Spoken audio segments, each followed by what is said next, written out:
would like to welcome you to Chocolate Drop. Oh yeah. I'm Kevin Eddens, and welcome to Chocolate Drop. We invite you to be a fly on the wall as we sit with black men and black women from all walks of life and discuss the topic of black love, the issues at hand, and ultimately what's driving black men and black women to date outside the race. Enjoy. Hey, Kevin Eddens for Chocolate Drop. I'm at Spiritual Journey Barbershop, and we have a young lady that's... Where are you from? Nigeria, Africa. Let me ask you one question. What's the difference between, in your opinion, African-American women and women from Africa and that experience? And is there a difference? There's a big difference. The way we're raised, the way we see things, the way we handle things, and religion has a big factor to play in it. So when you hear black men say that, you know, black American women are like angry, bitter, they want to fight, it's contention between the black men and black women. Do you see that in Africa? We see it, but not to that extent. So it's levels. Yes. So, you know, there's a lot of influence on how we see God and the man being like a god, not necessarily a god, but like a god. The leader. The leader. Okay. So Interesting. there's a higher level of respect to the way we see our husbands and our fathers. Interesting. Thank you. No problem. Chocolate Drop. Hey, dropping another jewel, sitting with another smart, Chocolate Drop. intelligent black man, and getting his take on black love. Hey, how you doing, man? How you doing, Kev? Good. All right, so let me just ask you a few questions with regards to black love and black women. Do you date black women? Yes, I do date black women. I'm currently in a relationship with a black woman, but you know, unfortunately, I am definitely seeking out of my race as of now because of certain things that I'm going through in that relationship with my black woman. Care to elaborate a couple of the things you're going through? Well, for one, you know, I'm a hardworking gentleman, and it just seems like the black woman today, you know, they watch a lot of TV and they want to be like each other. Like, you know, no disrespect is Housewives of Atlanta and things like that. You know, they watching a lot of that, right. And they thinking that they're powerful than, you know, the man. First of all, you know, my opinion is that a black man should be a king in his household, regardless if he doesn't make as more money as the woman. Facts. You know, okay, if she makes more money, then that's fine. But you have to treat the man as a king. Facts. And the man has to treat her as the queen. And the man has to treat her as a queen.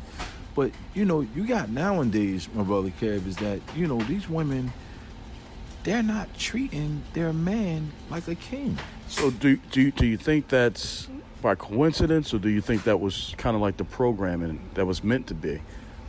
No, I just think it's a coincidence because if you go back into the early days, you know, you got the parents that are, I'm not talking about the parents of their parents, but the grandmothers and the grandmother's mother. They treated their men like kings. You understand what I'm saying? And the relationships lasted forever. And they lasted forever. What do you think that is because women really didn't have the opportunity to create their own wealth, and they kind of dependent on the man's income, so he kind of like wrote policy in the house? Do you think that's why, you know, they kind of stuck it out a little bit more back then, and now today they have their own independence financially and sometimes more financially stable than their counterpart? Do you think that has something to do with it? Does it always come down to finance? My opinion is that... Remember the song, ain't no romance without finance. My opinion is that it doesn't always come down to finance. You got to understand this. You know, back in the days where, the black folks was coming up out the South, the women, they cherished their man. You know what I mean? Now you got to understand the cycle that changed now. You understand what I'm saying? Right. They're not getting that teaching anymore. Right. You understand? So this is where our black women are falling off at, because they're not teaching as the generation changes. And they have no examples. Right. They have no example of how that's supposed to work.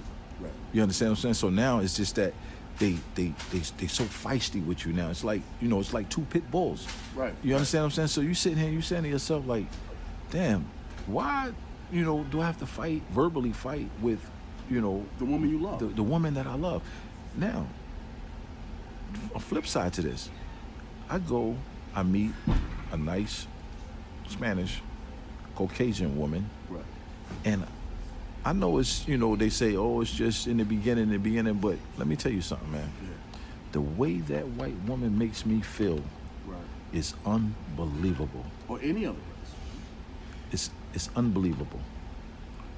I mean, I think about her 24/7. I want to do nice things for her. I want to be around her. All because of how she treats you. All because of how she treats me. It doesn't have nothing to do with money. Right. You understand? Right. Listens. Talks, communicates. The communication is phenomenal. Let me tell you something.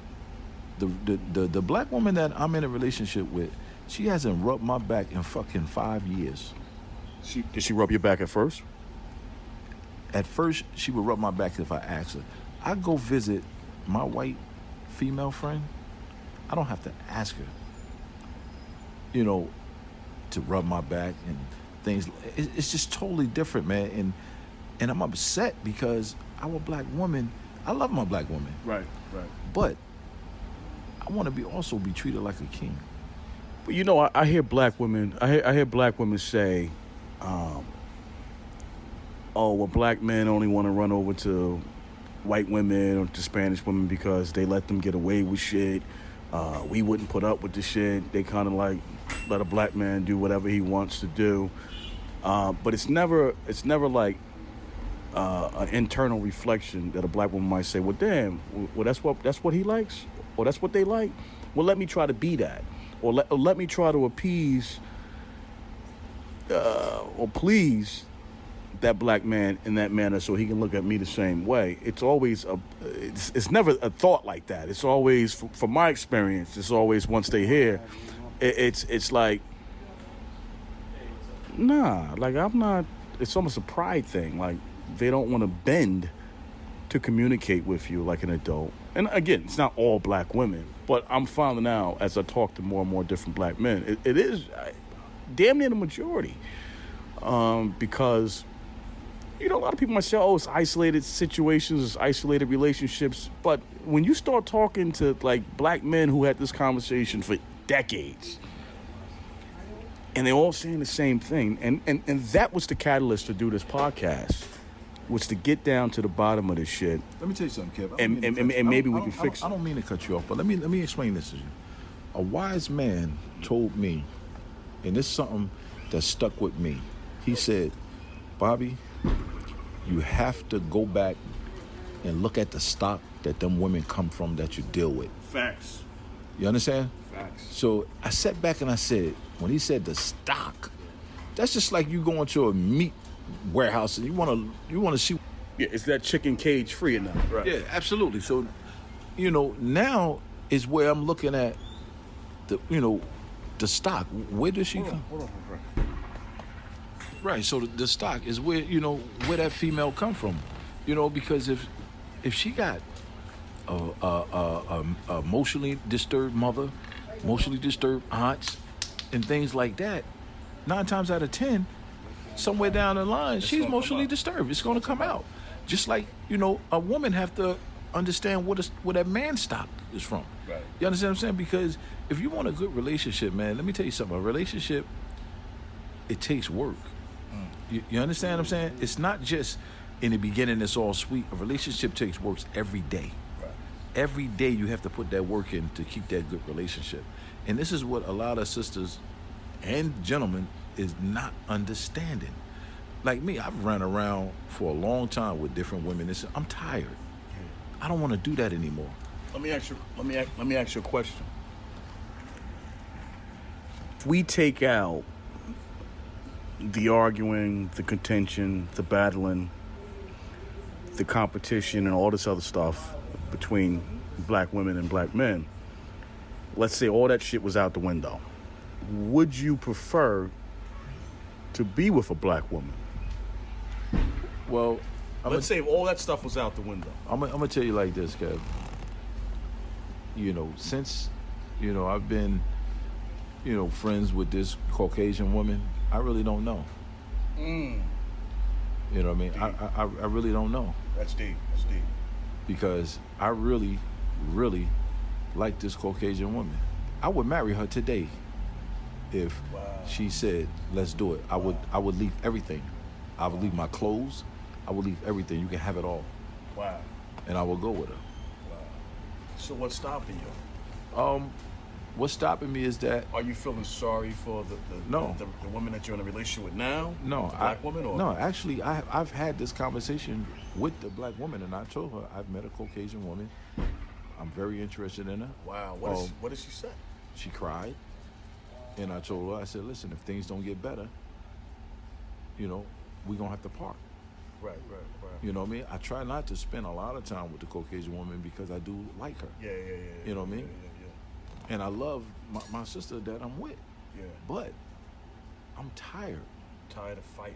I'm tired of verbally fighting every day. I mean, when I'm at a point to where, dude, we could be in the car together, she could say something and I just blow up. Right. That's almost over with. Because that tension is there. Yeah, you know what I mean? It's almost, you know, that tension is like you can cut a knife with it. Wow. You understand what I'm saying? But when I'm with the Spanish one, I mean, I'm just so relaxed. And this has nothing to do with she's sexing me and things, because we don't even sex like that. Right. You know what I mean? Because But it's the way you guys interact with each other. it's the way we interact with each other. So she's your peace. She's my peace. And this is what I was trying to tell the one I'm with. I have no peace with you. You know what I mean? You come back, you tell me about what people say about me, or you bring up my past or what I used to do. Just negative shit. You know, I'm saying, I'm asking you, like, hey, listen, if we're gonna make this work, let's forget about all this. I don't bring up your past. Right. I don't care what you did. Right. You understand what I'm saying?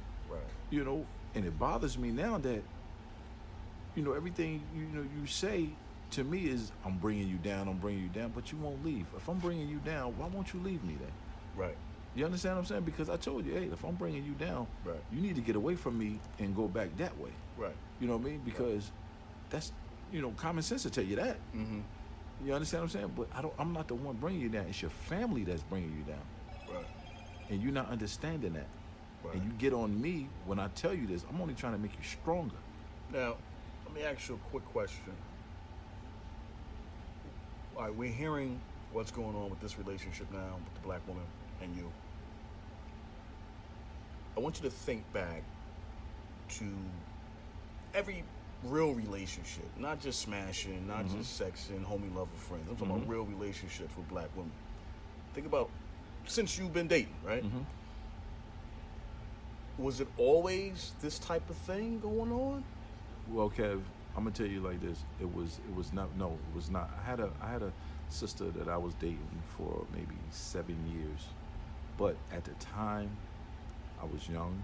I was, you know, I wasn't. So you fucked it up. I fucked it up. I was very immature. I was running the streets. I didn't respect her. Right. But let me tell you something. That was the best woman in my life. Wow, deep. And I lost her. Deep. And I'm just happy to be friends with her. Deep. You understand what I'm saying? But let me tell you something. That woman, she would have. I would be a better person if I was with her right now. If you would have stayed with her. Yeah. If you would have did the right thing. If I would have did the right thing, I would have been in a different position. Man, we all did it. We young, dumb, full of cum. Right, and that's what I was. Right. And I respected when she told me enough was enough. Wow. And it took me 5 years after the relationship for her to even speak to me. Wow. And I told her, I said, I want to thank you for just even speaking to me. So what's the percentage you think of women like that, black women like that, that's out here that are not the I would say 20%. It's funny you said that, because that's the same number we came up with when I asked the guys, what was that, Jay, 2 days ago? It was the same exact Because number. let me tell you something. They said 20%. You have good sisters out here. Don't get it twisted. You know, our sisters, they're very strong. But it's just it's like when the sister get a little power, Yeah. she just think she's above everything. Right. You understand what I'm saying? And forgetting about saying, hey, let me wear my family jewels to say, hey, my man is my king. Right. You understand what I'm saying? Right. Regardless if he works at White Castle. Right. You know what? I give you a personal situation of I was dating this black woman one time, and she really was in love with me. At the time, you know, my shit was fucked up. I was trying to figure things out. But, you know, regardless, she still was there. She was holding me down. And money was fucked up. I mean, I was young. I was trying to figure out what I'm going to do with my life. Money was fucked up. But she was a little older. But I remember we went to the movie theater, right? And I didn't have enough money in my pocket to pay for both tickets. Mm-hmm. Not that we had this conversation. So we're going to the movie theater. I had it to pay, but I didn't have it to pay. That's what I'm saying, right? Soon as we pull up and park and we get out the car, she grabs my hand and she puts a 20 spot. She puts a $20 bill in my hand and folded it in my hand. And I go, what's this for? She goes, well, you know, when we get up to the window, this way you don't feel like, you know, less than a man. Right. You know, whatever. Right. No. That right there made me appreciate her on a whole another level. So yes, there are black women like that. And again, I'm going to get their side shortly. Because, you know, what I want to do is create a pledge between a black man and a black woman. One is to try to understand each other better, put each other in each other's shoes, communicate better, and make a pledge to each other to try to do better with each other, to find common ground. Because I think it's important for black children, right? Example, I was talking to one brother at a cigar lounge, and he's married to a black woman, 2 beautiful black children. But he's going through the same thing. He said he's tired. He's tired of arguing and all that. But what's funny is what he said to me was, listen, I wanted black babies. He says, I wanted brown babies, and I got that. Mm-hmm. Now I got to look at the whole situation between me and this woman to see if it's worth it. And I found that to be eye-opening. One, that he was so candid. And then 2, the question I'll ask you is that really what it's about? I mean, we want black children, and once we get black children, it's like, okay, you know, now I'm free to run around to any other race because the mechanics really weren't there between me and that black woman anyway. But now we got the kid, I got the kid. Maybe you always wanted a kid, right? And you wanted a black kid, and you have that. You understand what I'm saying to you? Right. Absolutely. So, how do we get past the beef between black men and black women? Or do you think it's like it'll never happen? Well, you know, Kev, I believe we definitely can get past the beef, but it have to be, you know, both sides participating in it very heavy. You know, it can't be just a one side. You know, just my opinion is that, you know, we have to understand that we definitely both want to be with each other. You know what I'm saying? And we have to put that effort into it. Without that effort, Kev, we're not going to grow on both sides. You know, that's the whole thing. You understand? Well, listen, I appreciate it, brother. I appreciate your time. And I appreciate the insight. Thank you for having me, Kev. Thank you. Chocolate drop.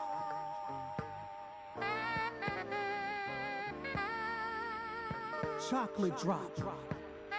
Well, that concludes the first episode of Chocolate Drop. Hope you enjoyed. Stay tuned for the next episode and hit the subscribe button. Thank you.